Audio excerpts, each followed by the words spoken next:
قال إني عبد الله آتاني الكتاب وجعلني نبيا. Di dalamnya itu adalah ijtihad. Jadi termasuk persoalan ijtihad umat ya, ijtihad a'immatul fuqaha. Jadi ijtihad para imam-imam fuqaha yang mereka itu al-mu'tabirina wa ijma'ihim. Jadi yang mereka bisa mengambil satu kesimpulan atau kesepakatan mereka. Jadi ijtihad para ulama terkait dengan masalah tadi, masalah akidah atau masalah hukum-hukum amaliyah, taklifiyah, masalah akhlak, itu termasuk bagian dari agama. Nah, kalau ini ya berarti ijtihad atau fatwanya majelis taklim itu termasuk bagian dari agama. Kenapa? Karena didasarkan kepada syariat. Nah, sedangkan urusan agama, umuruddin, urusan agama itu meliputi satu sihhatul akdi, ya, sahnya akad. Jadi akdun itu akidah, sahnya akidah.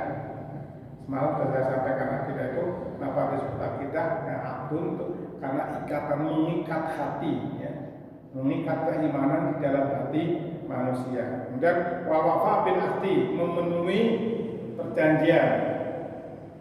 Kapan kita berjanji sebagai orang muslim? Ketika mengucapkan asyhadu an la ilaha illallah wa asyhadu anna muhammadar rasulullah. Lebih jauh lagi ketika kita masih dalam alam ruh, sebelum ditiupkan penjazat, di mana Allah sudah menanyakan kepada kita satu, alastu bi rabbikum qalu bala syahidna.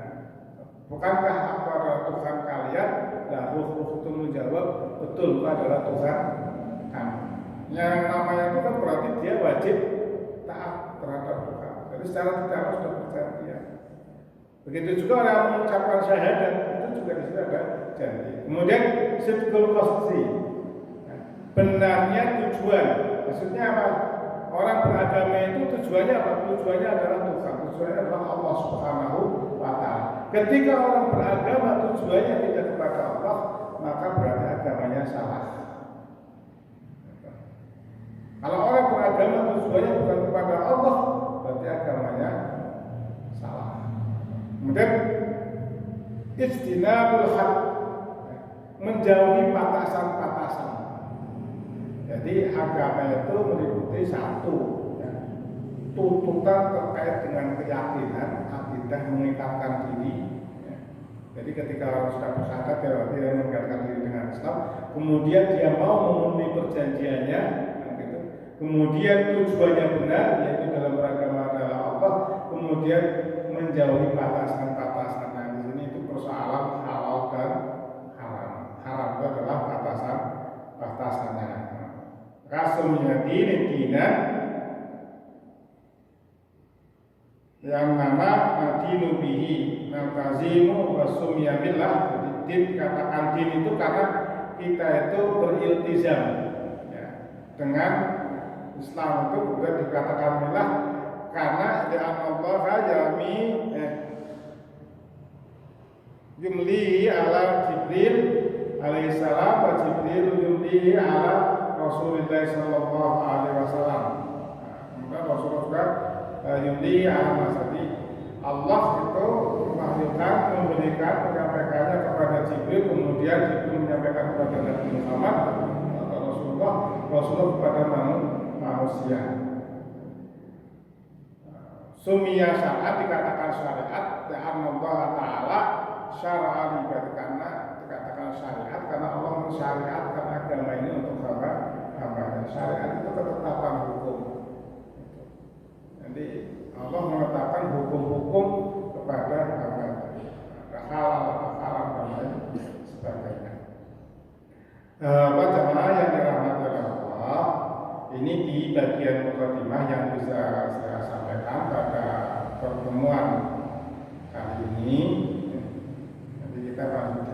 Terus apa maksudnya di sini ya? Etibar, kaidah yang bisa kita ambil dari bagian mukadimah satu, berusaha mengawali kekuatan itu dengan membaca Bismillah sebagai bentuk penghormatan kepada Allah sekaligus itu sebagai permintaan pertolongan kepada Allah Subhanahu wa taala.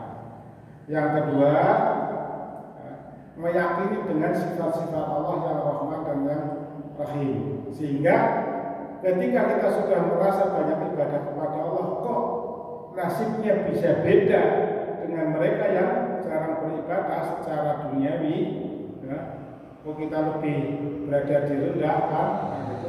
Jangan sampai berkecil hati. Kita harus yakin bahwa Allah itu Maha Penyayang. Kalau Allah belum memberikan kepada saya, bukan Allah tidak mau memberi, tetapi Allah masih menunda. Karena sayangnya Allah, karena Allah khawatir. Karena Allah itu khawatir nanti kita menyalahgunakan pemberian Allah itu. Makanya Allah tunda dulu. Karena Allah tidak ingin kita sengsara di akhirat.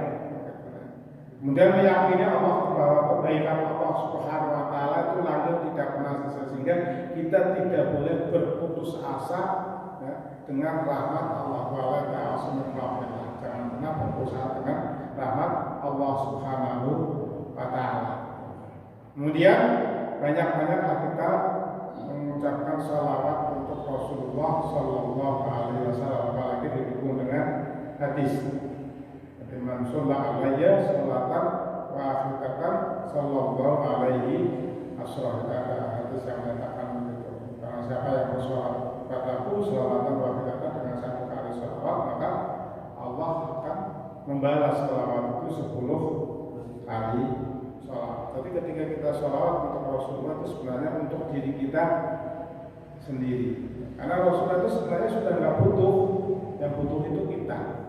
Karena Allah Rasul itu sudah dijamin oleh Allah Subhanahu wa taala. Yang terakhir, dalam kita beragama berhati-hatilah. Janganlah terlalu banyak membuat model-model.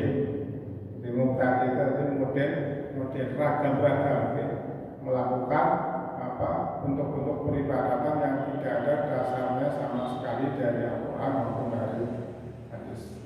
Nah, semoga ini bermanfaat yang bisa saya sampaikan.